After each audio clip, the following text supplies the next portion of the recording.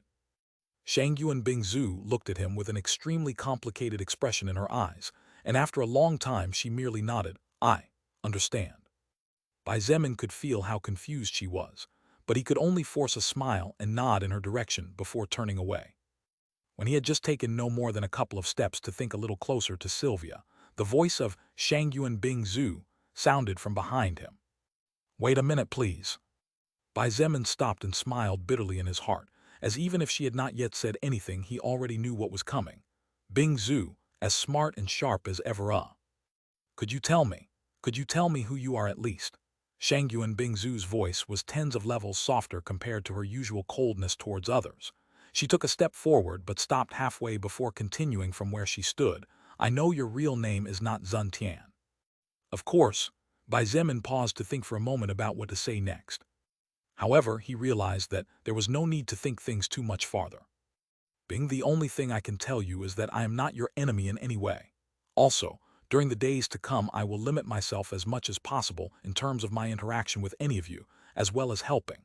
Let's just say that today was an exception to the rule as someone I did not want in danger was in a precarious situation. After saying these words, he continued on his way.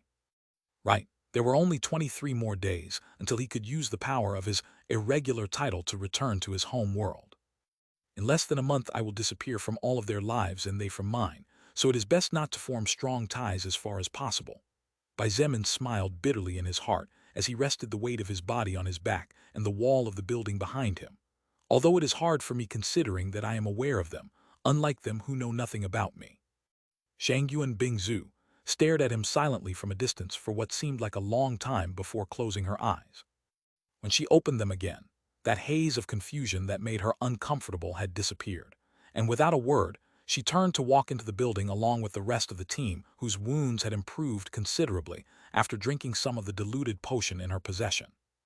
There wasn't much she could do in this kind of situation, particularly if the other party didn't want to or had his reasons for not talking too much. But it's okay, I'll naturally learn more about you over time. She thought to herself without knowing that, in less than 1 month that person would disappear from everyone's life and would never be seen again. On the top floor of the building across the street, the handsome man standing next to Wu Yijun